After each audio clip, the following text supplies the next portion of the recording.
Hey guys, it's me, the Stardust Dash, and today I'm gonna be reacting to Hawk Nightwing's video called uh why MLP Gen 5 does not uh, um it does not have wasted potential part 1. And this video is 34 minutes long, so yeah, let's get right into this video. So yeah. We still have practically no clue as to what actually happened! Why wasn't she the main character of this generation again? There really isn't anything in this whole 6-chapter run that really shows off her royalty aspect. Opaline is not scary. Cutie marks no longer necessarily representing one's special talent. Do you see what I mean about the writing being really inconsistent and confusing? Something that our final and what should be most important main character does not have.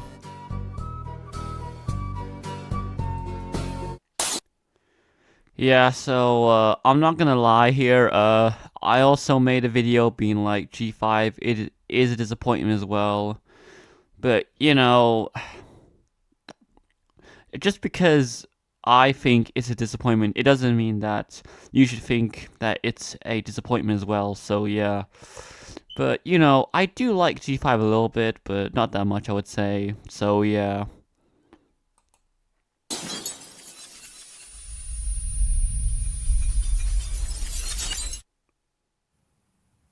Well, I figured this was coming eventually.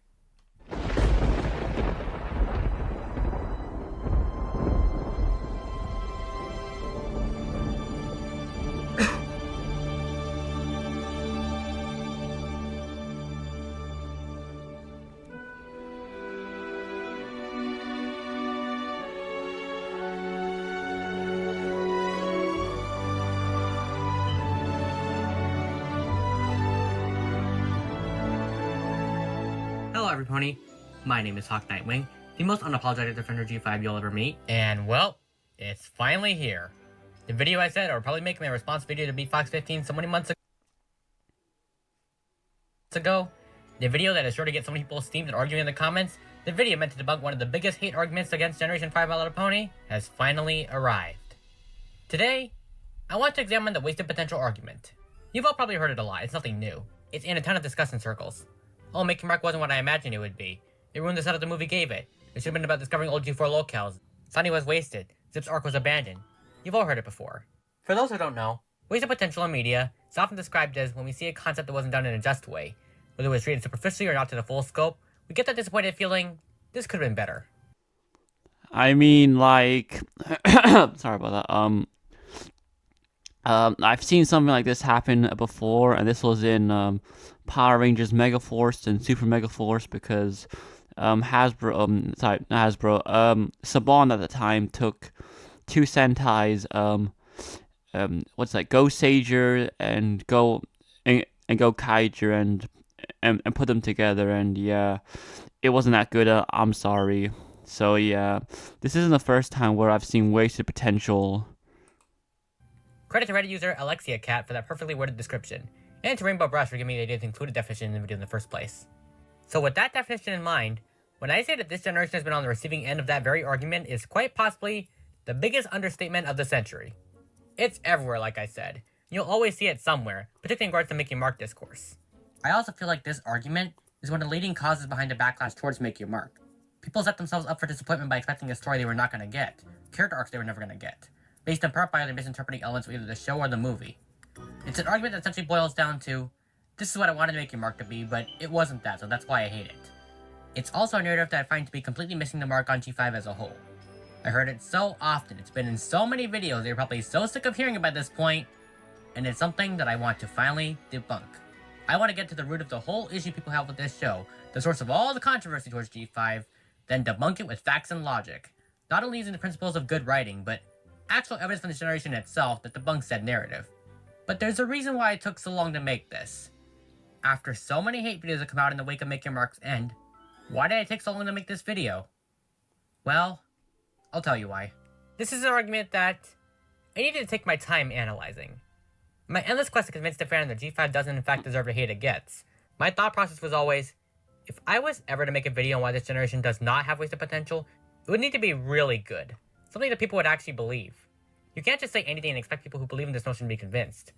Because the argument is so prevalent and widespread, debunking it would be a Herculean task for anyone, let alone some nobody like me to accomplish. You would need a video. I mean, yeah, but also the problem with, like, what's the word, like, debunking stuff nowadays is, you know, you do let personal bias kind of, like, what's the word? Not, I wouldn't say ruin, but you know what it is. Like, here's the thing, like, when you're analyzing something, analyzing or whatever, and you pick something, there's a bit of bias in there, I would say, because, in order, and it's true though, honestly, like, and it's true because nowadays, like, you can't do anything without being biased, I would say, in a sense, because, like, if you say, like, oh, Arsenal's is the best team, that means you're biased because, Arsenal is your favorite team. So, yeah, I feel like there's a bit of bias going on in his videos, and I'm not going to, hate on him for that because, we all do that in life, honestly. We all defend something, and there's a bit of bias in it, so yeah. So comprehensively jam-packed with material, covering all the bases, analyzing every piece of evidence at length, so on and so forth. The prospect was pretty daunting, I will admit, which is why I put this off for such a long time. I gave it many months of thought since that initial response video, and I think I'm finally ready to give this a shot. So let's do it. In the words of Wolverine, let's go. We obviously have a lot of ground to cover, so I think the best thing to do would be to split this video into parts, each talking around maybe 30 minutes or so. We'll have to see. But without further ado, this is my writing analysis video on why G5 does not have wasted potential. Believe it or not, the discourse I've seen surrounding this argument actually stems all the way back to before A New Generation came out. Yeah, even the movie got some hate, which is surprising, I know, considering how much people are saying that it was the only piece of good G5 media. You already know how I feel about that sudden shift of attitude if you watch my first defense video on the movie, so for the purpose of avoiding drama with people and being concise, I'm going to avoid reiterating a lot of the political backlash I covered at length there. If you want to know more about the hidden secrets behind the movie's early discourse, my magnum opus of a project is always available to check out at your leisure. No, what I want to cover here is the comparison between what G5 was originally going to be versus what it ended up being. I sort of covered this briefly in the second New Generation defense video, but I think it's warranted to go a bit deeper here. Basically, what I believe to be late 2018, some concept art began to emerge on what early plans for G5 were. At that stage in the game, it wasn't meant to be a sequel to G4. It was instead going to be a full-on reboot, with a new world and new cast. Now that sounds good, right? Maybe even better than what we actually got. Well, not exactly, and you'll soon see why. See, the reason why I bring this up is because the discussion around the early concept art sort of resurfaced among certain circles, as a way of decrying the fact that G5 was a sequel to G4. These people were essentially saying, they're just trying to pander to the fans, or G5 should have been this instead. The problem with that argument, though, and I really mean no disrespect to those who actually liked the initial idea for G5, by all means, preferences are subjective, because that version of G5 would have been a reboot in name only. While the whole Yggdrasil world, 3 different worlds thing for each race sounds cool on paper, I'd argue this idea would have been too convoluted from a storytelling perspective. I mean, why do we need separate worlds for each pony race? Can't 3 civilizations do that more efficiently? And this doesn't even get to the bottom of why G5 would have failed as a reboot. And that reason is, it's all the same. If you really think about it, a lot of elements sound too similar to G4. Beyond that concept alone, what do we actually have? A fantasy-exclusive world? Check. Main characters with the exact same names and designs too similar to protagonists in the previous generation? Also check. The only change I think was kind of noteworthy was Applejack not being a country girl, in which... Is that really the standard you want to aim for in regards to changes? Yeah, that's so original, don't have her say yeehaw and stuff. This whole idea sounds original in concept, but in execution, this could have been even more reliant on G4 than you probably realize. When you have the exact same character names and designs that so closely resemble something that came before, this stops being a reboot to your audience and more like a remake of G4. What's the difference? Okay, so, so before I continue with this video, I was still reacting, like, to the video because, I'm sorry, but the reason why I'm bringing this up again is because that comment still annoys me, so yeah. basically, if you don't know what's going on, alas, I made a community post being like, oh, this person commented this, and someone defended that person, and I got rid of the post. So yeah, the comment was something like, you're not really reacting in these videos. And yes, guys, it's true. I'm not reacting that much. But the thing is, though, I need to pay attention, like, to the video itself. I'm sorry. I'm not like I'm not like those other reactors who talk a lot in the videos. I'm sorry. I want to pay attention. So yeah. Anyways, like, sorry about that. Anyways, as I was, as I was saying, yeah, I do agree with his first argument there. Um, like, things don't always, like, go to plan, I guess, in life. So yeah. But still, I don't get why the Pegasi, like unicorns and Earth ponies, like, live in separate parts of Equestria now. I'm sorry. That's like that's so weird. Prince? Well, reboot is more broad in storytelling. It could either mean telling the same story over again like a remake, or starting afresh with an entirely new continuity and plot. A remake, on the other hoof, is exactly what it sounds like. A remake. Essentially telling the same story over again with a more modern sensibility. I'm not saying that's what this G5 was objectively, I'm more so saying that's how the audience would have perceived it had it gone on air. And that's bad when you want your new story to be its own thing. Now you might counter this by saying, but they changed the race of some of the characters. And yeah, they did. But a minute change like that doesn't automatically make the story original. It doesn't matter if the story is intended to be its own thing. If the audience can't tell enough differences between your old story or new story, then that new story fails. And general audience perception matters. Speaking of what general audiences actually thought of Make Your Mark, truth be told, I have no idea how this is relevant. I just see the statistic as the ultimate payback for all the hate the show got by the fandom. From what we knew at the time, the characters had largely the same personalities aside from Applejack, so instead of telling its own story, it would have bombarded you with unintentional callbacks to the past. It feels like these artists, for as insanely talented at design as they were far too reliant on keeping as many familiar elements as possible that people liked about FIM for fear of alienating their audience, that they forgot the whole point of a hard reboot is to start over, and that audiences like them when things are fresh. Creative risks, when done right, make good stories. Now let's compare everything I just said about the G5 we could have gotten to the G5 we actually got. Completely new story? Check. Characters with different, even contrasting personalities that have different names and different goals in life? Check. A modern/fantasy hybrid world, with a key aspect of it being rediscovering mythology? Well, okay, now I'm intrigued. Check. Thematic richness and desire to go further than its predecessor? Well, I didn't expect that. Also check. An emotional core to the stories of the protagonists? Okay, you already hooked me before, but I applaud you for going further than I expected. Check. And have an A+ on your pitch to go along with that. Now go make that G5. A New Generation, despite being at its core a sequel to FIM, and therefore operating the same universe as the original, took the lessons on good storytelling it just established and went above and beyond by prioritizing a new, original story with compelling characters and themes. It presented characters and conflicts geared more toward older audiences, while also having plenty of things for kids to enjoy in the process. And Make Your Mark furthered those great ideas by introducing Misty and her story, relationship drama, reconciling with a strange family, discovering self-identity, so on and so forth. In fact, I want to take that praise a step further and say that a lot of G5 elements actually benefit from the fact that it is a sequel, rather than a reboot, as it allowed Make Your Mark and later Naruto Season 2 to organically pick up narrative threads that FIM left behind. Plot points like where did Celestian Luna come from? What happened after Twilight took the throne? Cutie Mark magic. The whole rediscovering mythology aspect with the Dragonlands. Dragonfire magic. You get the idea. In this way, Make Your Mark took the G4 lore and expanded upon it. And that's why it works so well as a sequel, as it operates as an extension of G4's story rather than a rehash of it. If you want an example, the Together Trees. They were introduced in FIM in the form of the Tree of Harmony, and then it became a huge part of Make Your Mark's story to how crucial they were to defeating Opaline. Same with the Land of Alicorns, which was first brought up in Journal of the Two Sisters, and then got expanded upon in chapters 4 and 6 of Make Your Mark, as well as later on Naruto Season 2. And the same applies to Dragonfire magic. It was a gimmick in G4, and then later on became a crucial element of the Sparky storyline in G5. You see what I mean? The story is ultimately better off because of that connection, and introduces it in a way where you don't even acknowledge the previous generation in order to enjoy it. Instead of saying that because G5 is a sequel instead of a reboot means it's a waste of potential, I'd say that it was actually elevated by being connected to the same world. If these were completely new elements, I don't think exploring them would have the same effect, since I mean, yeah, I do agree with him, but at the same time, though, I don't really know, because I feel like the concept is there, but it just wasn't used properly, in my opinion. So yeah. we'd have to introduce them all over again. I know MLP generations have historically been reboots, and that's good in itself. I'm glad G4 was not connected in any way to G1 or G3.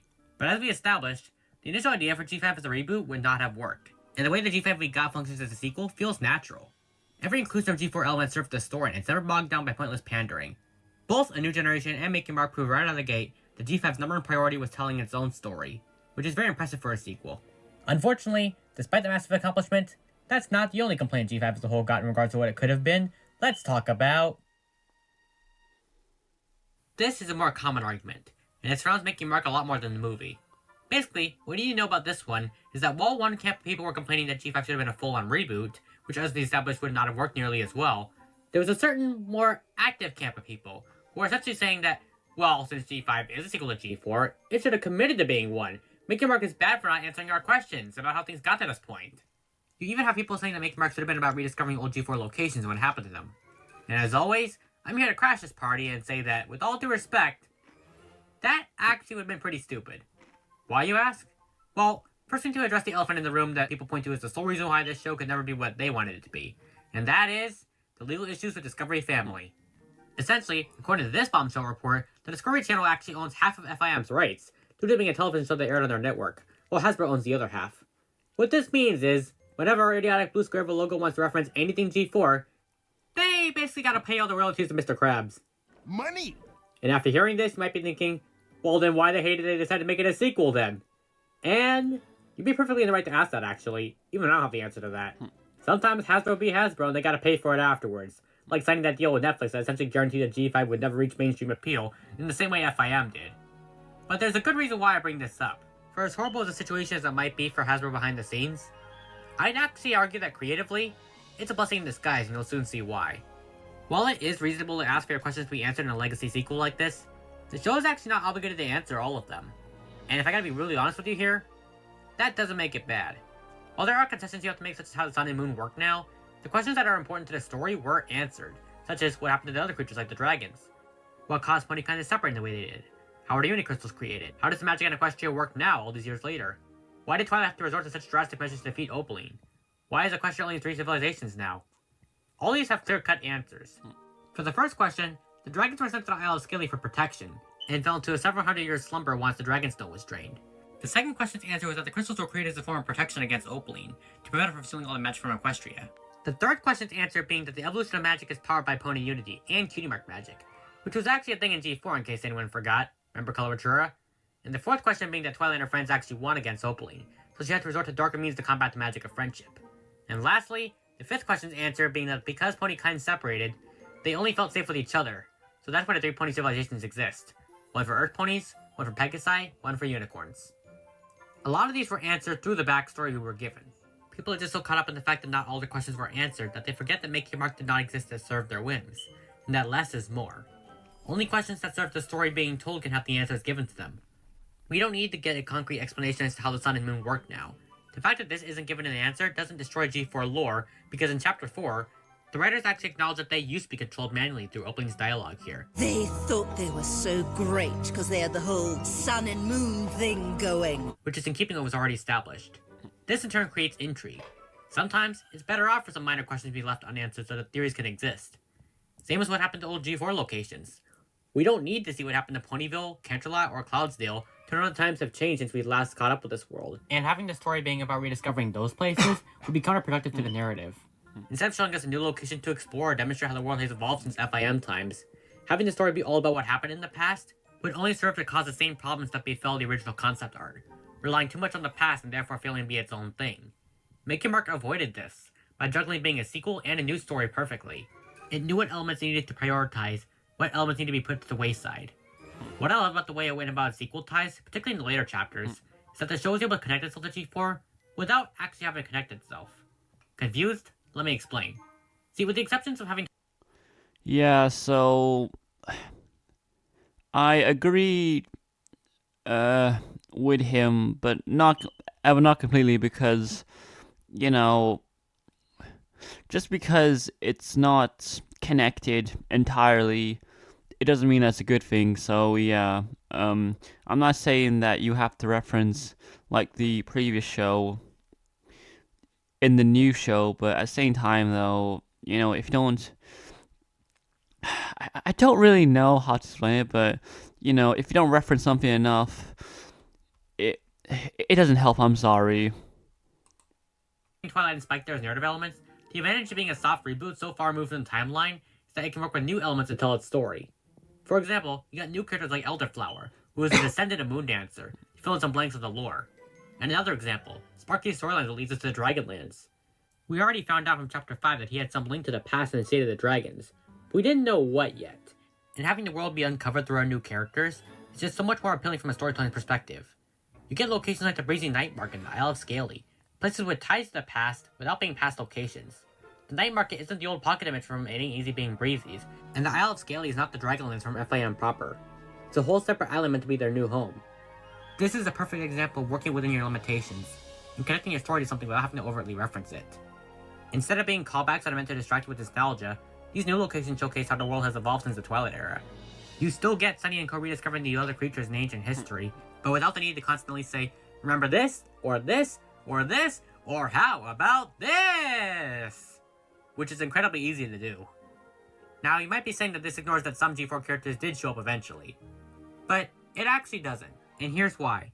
See, even when characters from G4 were used, such as Twilight's hologram in Chapter 2 and Spike in Chapter 6, they were used very sparingly and only to serve the story, and they never got in the way of the new story being told. In fact, they helped move it along and were actually crucial in helping our new characters win. It never felt like they were being put on a I mean, like, you know, like, at least, you know, Spike wasn't a simp for rarity anymore in G5. I'll give them that. I honestly didn't like how Spike always simped over rarity in G4, so yeah. a pedal store treated as more important than they actually were just for the sake of fan service, which is an incredibly difficult balancing act. Part of the reason why people were so mad at how the writers utilized Spike is because he wasn't treated as a walking exposition dump, filling in every burning question. No, he had magical amnesia, which a lot of people call the case of lazy writing, but it really is not. They placed limits on his ability to explain the past intentionally because they knew when you have an old character appearing like this, it can become extremely easy to just fall back to your comfort zone and just play everything up to fans. But they didn't do that because only the essentials are meant to be told. We're only supposed to know what happened to the dragons when Opaline attacked. We do not need to know every single adventure he had with the main six post the last problem. He served his purpose as an ally to the main six. That's all, and that's why his inclusion worked. We'll get back to Spike later on in the next part of this mini-series, but my point still stands. Just because you want him to explain every single minute detail does not mean he should, circling back to my less is more argument. And the same rule absolutely applies to Twilight's cameo, to which most people were crying, pandering, pandering.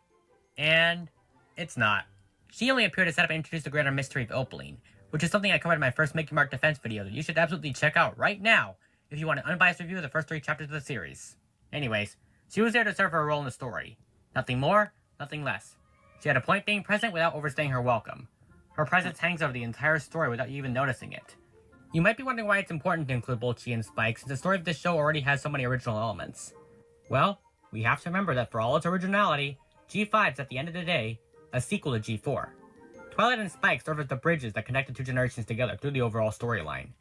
Their presences serve to anchor the lore and teach our main character something important, while also not detracting from the story at hoof. Their presences are brief, but they were memorable, as they were used for their intended purposes as narrative elements that, like I already established, tell you how the world has changed, while also serving as a generational. I mean, like, sequel-wise, it's not that bad, but I can't believe I'm saying this, but I feel like Transformers Robots in Disguise 2015 is a better sequel to Prime than what G5 is to G4, because, you know, at least in Transformers Robots in Disguise 2015, there's callbacks to Prime, and yeah, we have characters like Soundwave who escaped the Shadow Zone. Who else? Bulkhead, Radget. Yeah, we also got Starscream's return in Robots in Disguise like 2015 as well, and he also referenced like the Predacons being killed by Megatron's cannons or something. So yeah. I will acknowledge that G5 is a sequel to G4, but at the same time, though, it's not a good sequel. I'm sorry. I feel like there are other ways to like do sequels. It's such as Transformers like Robots in the Skies, like which I just referenced just now from 2015. That's a good sequel, but you know, I don't know, just I don't know really. Anger between the past and the present. And this is why I say that the Discovery Family blockade was actually a good thing. When you have less of something, you learn to use what you have more sparingly and with caution, and that's what the writers did. You may think that having these old characters more would make for a better sequel, but it actually wouldn't have been, as it's so easy to fall into the trap of just having them be there for cheap nostalgia points. Megan Mark avoided this, by not having access to these characters 99% of the time, so it fits the narrative better to only have them tell us something essential or move the plot along. This forced the writers to rely on building their own story, while also connecting it to the previous generation through bits and pieces to eventually form a coherent whole. It's okay to have tons of questions for a sequel, that's natural, but it's also important to keep in mind that not all are going to be answered, nor are they required to be answered in order for the story to function, and that's okay. That doesn't make it bad for not answering all your questions. Make Your Mark was never set up to be a show about rediscovering the past. Contrary to what you might hear, A New Generation never set up that kind of story. It never set up Sunny and her friends to go on quests to rediscover past locations or rediscover the past. There were certain elements of discovering the past in the movie, sure, like the scene with the stained glass window in the old hangar, but to take that scene and say that the whole series should have been about that is, quite honestly, insane. That scene only existed to plant the seeds of intrigue in the audience's minds about the true nature of the Unity Crystals, a threat which Make Your Mark did later pick up on. It was never meant to serve as the basis for a full-on sequel series that relied solely on the past generation to tell its story. I far prefer the narrative we got, where the world building is based around how the world of Equestria has evolved and changed. The main five figure out the grander mystery that way. The movie had G4 ties, obviously, being a sequel and all, and so does Make Your Mark. But there was never any indication whatsoever that Sunny would have been an adventurer. The only reason why she went on a quest with Izzy to begin with was to reunite the pony tribes and figure out the truth about why magic disappeared. She is not a history buff. Argyle was. Her interests were never with how things actually were in the past, but more so the idea of it, the idea of harmony, the idea of unity. Put a pin on that note, as we will get back to that once we get to Best Pony herself, and her character arc throughout the show. Make no mistake, she had one. But the takeaway you also get from this is that A New Generation did not set up a story about answering all questions and bombarding you with past locations. That was never in the cards for this generation, and it's another case of people's expectations getting in the way of their enjoyment. People wanted this type of story. They wanted all their questions to be answered, regardless if it made sense, and when the show didn't do that, logically, people got mad over it. And that's the unfortunate thing. Make Your Mark answered all the questions that needed to be answered. The priority, as I said, was telling the news story, and the show is all the better for it. So that isn't wasted potential either. Now let's get into some character stuff people say Make Your Mark dropped the ball on. And that all starts with... I feel like if I suddenly stopped defending Sunny Star Scout, then the world would explode. We certainly can't have that. She's awesome, and I will never stop explaining why. The common consensus amongst those who choose to bash Make Your Mark is that I mean, like, you know, like she's a good character.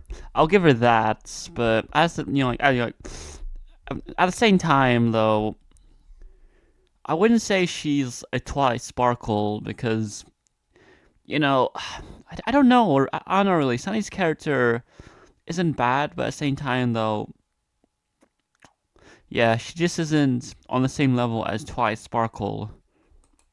Sunny does not act like a main character of the show, does not take initiative, that the writers did not know what to do with her post-movie. Well, I disagree wholeheartedly, and as always, it's my job to explain why. Let's first get the biggest complaint about her portrayal out of the way. That she doesn't take any initiative in learning about the world around her, nor is worried in any way about the oncoming threat of Opaline. Have you guys watched the same show? Because that's not what I see at all. Remember Hoof Done It and her entire subplot? She took Twilight's warning completely seriously in that episode, to the point where she's stressing out about that exact situation happening. She's so worried about it, in fact, that's the entire reason why she rallies the Hound's ponies to begin with, in order to pop Unity Crystals. And later on in the show, particularly in Main's Melody, Sunny even takes an active role in joining Zip's investigation. I may not care about the A-plot of that episode at all, but the B-plot with Zip's investigation absolutely debunks this. Here, Sunny is also interested in learning more about the world around her, even stating that she went through the remains of Argyle's research 100 times. The whole subplot is about she and Zip solving a mystery, so Sunny is in fact an active protagonist who's interested in the main plot. And let's actually get into her arc throughout the show, because that is a massive point of contention. People seem to think that she had no arc whatsoever, and there's nothing for her to do when that isn't the case at all. In fact, I can point to multiple episodes to find what exactly her role is in the narrative. Let's take Alicorn for example. The first episode, which puts Sunny in a position where she feels like she's only worth something if she's an Alicorn. She has big dreams and aspirations for helping the community around her, yet all the other ponies seem to see is the activist who tries too hard. When she's just a regular old her, townsfolk could care less about what she wants, and they brush it off. It's only when she becomes an Alicorn that she wins the attention of others. And this is a defining episode for her because it establishes the core two thematic ideas behind her character journey, and that is finding confidence in herself and being a role model towards others. In that episode, Sunny is given conflict over who she wants to be versus who others want her to be. Opening and the Philly 4 represent the personal obstacles that get in the way of Sunny's true self, encouraging her to hide who she really is in order to be popular. She begins to view her alicorn form as a curse once the Philly 4 admit they only give her the time of day when she assumes that form. It's only through Izzy giving her a pep talk and the rest of her friends building her community garden that she realizes that she does have value, both as an Earth Pony and as an alicorn. The story of that episode teaches a lesson on embracing all aspects of who you are, and leading into those who have been helped by you. Let's also take another episode, Sunny Side Up, where Sunny and Hitch host a cooking show, and get so wrapped up in the chaos that they forget to have fun.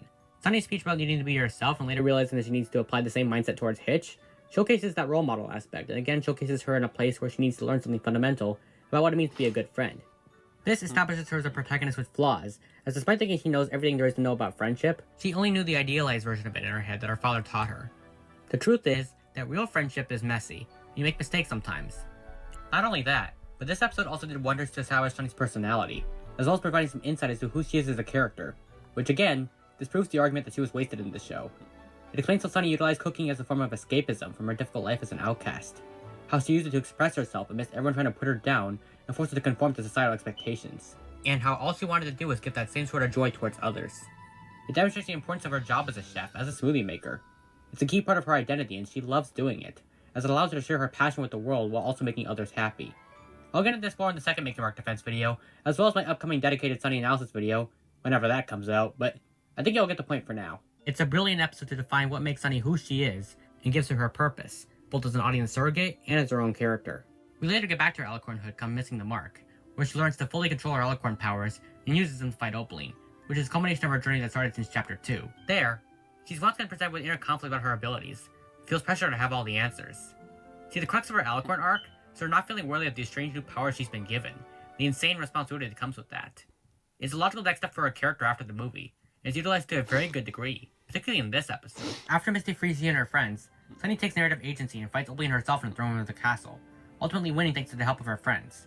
And in the end, she realizes that the key to controlling her alicorn powers is to help those in need, as like she said, that's her best self. Her friends are the key to making Sunny who she is, which is what makes her different from Opaline. One of the best ways to tell a story is to connect the story of your protagonist to that of the antagonist, and that's exactly what happens in Chapter 6. She has the most agency in that chapter, and she takes an active role in bringing the dragons together. One of my favorite moments is her in the lair when she stands up to Opaline. The Fire Alicorn had just attempted to manipulate her by saying that Sunny's desire to understand magic in the world around her makes her the same as her. But the key thing is, that's actually not true. Opaline had no friends to act as a moral compass and wanted to absorb all magic out of Equestria so that she can take over and rule. Sunny, meanwhile, is pure of heart. She got where she was through the love and support of her friends. Thanks to them, she wasn't alone anymore and had hope for her future. She met them when she was at her lowest point in life, and they were there for her to the bitter end. Since then, that support made her a stronger pony and helped her understand more about herself, whereas Opaline had no such connection. She was alone for so many moons and let her anger at the world fester to the point where she took it out on everyone.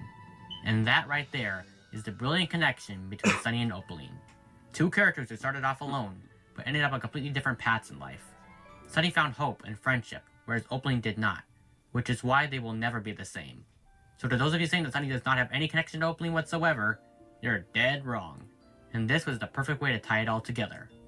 Now, part of the definition of wasted potential that I previously established is when an element of a story is not done to the fullest extent, or done superficially. In this case, to those of you who are still on the fence about Sunny having a narrative purpose, I can think of no better example than to look at her story in Terra Tale Season 1, which admittedly does it a bit better. Now, that's not a knock against Make Your Mark, as it kept all the essentials in there and executed them brilliantly. I just think that Terra Tale does the mastering alicorn powers and confidence part of her arc a bit better. Like I stated in a previous video, in order to Yeah, so I can't really comment on like Tell Your Tales because I haven't actually watched this version yet. I've only seen Pony Life or G4, so yeah. provide a proper analysis on G5, you need to look at all the aspects of its story, and that includes Terra Tale. So let's do that. For instance, Alicorn Issues and Mission Imponable are both fundamental episodes that establish Sunny as having gained confidence in her abilities.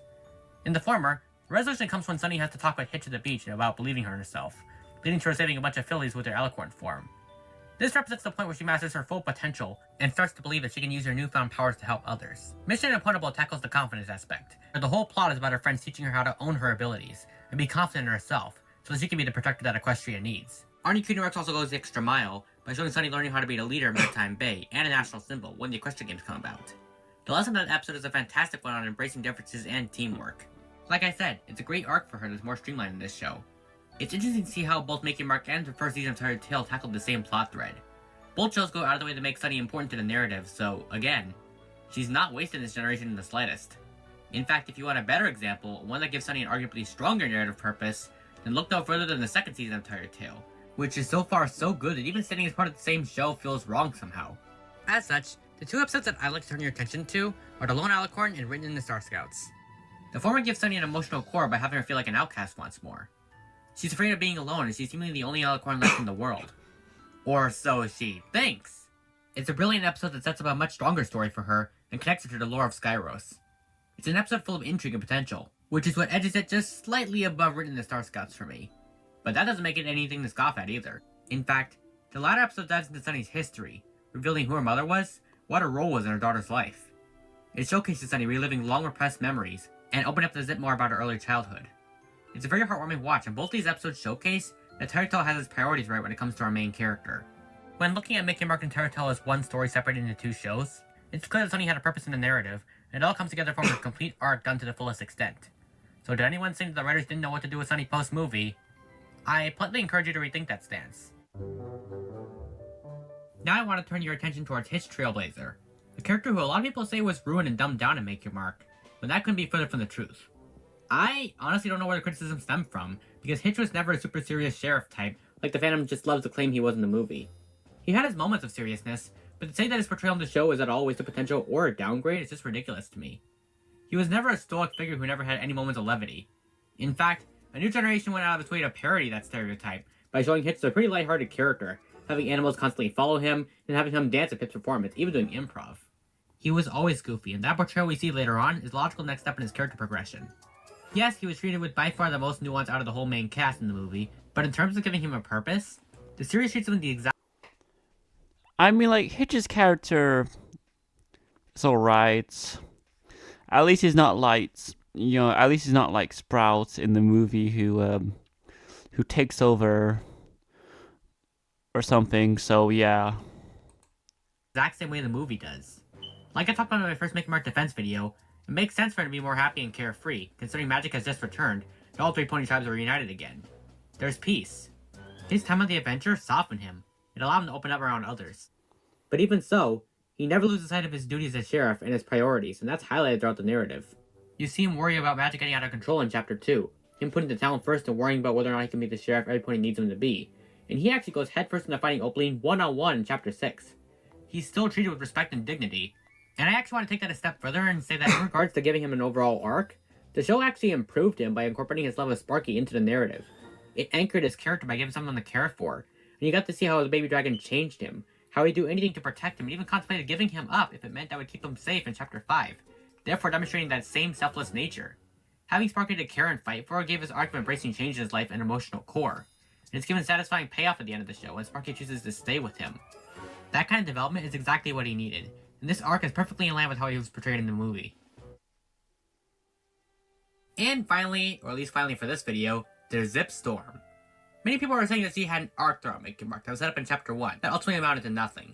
And that arc for these people was her eventually becoming Queen of Zephyr Heights. This is something that fans strongly believe would happen, and when it didn't, they called it a case of the show once again forgetting its own setups. I'll get into more why this argument completely doesn't work. Nah, I wouldn't say it was a show again about the setup.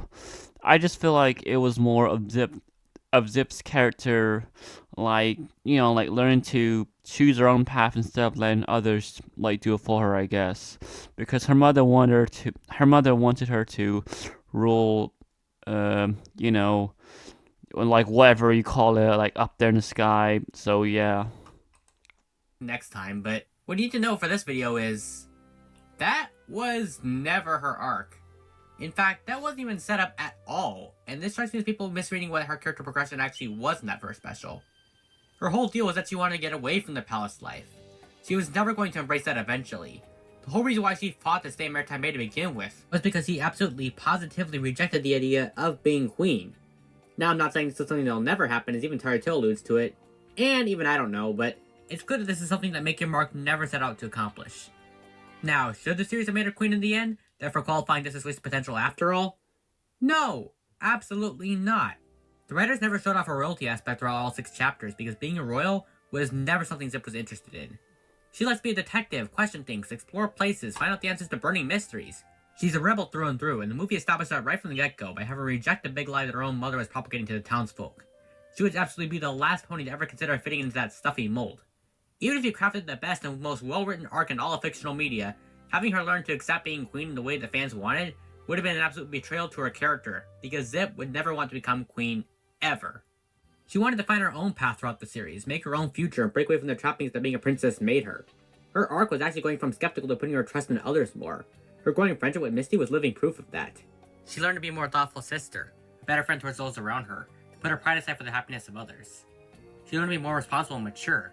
She found her own way all by herself and through the help of her friends and family, which was a much better way of showcasing the independent role model she's supposed to be. And she did it all without accepting being Queen of Zephyr Heights at the end, which would have been incongruent to her character for as much as fans wanted it. In fact, a more realistic outcome that I even paid lip service to in my own work was actually having Pip become Queen. She fits that mold so much better, and something I even see happening this year. No, please don't make her queen, okay? This Pegasi pony is so annoying, I'm sorry. I literally have a toy somewhere here, but I'm not gonna bring it up because it's so annoying, I'm sorry. Series finale this generation. Now, whether or not that'll happen, I don't know, but if it doesn't happen, I'm not gonna complain. There is a second criticism of her arc, in that people also wanted her to be Hitch's new deputy.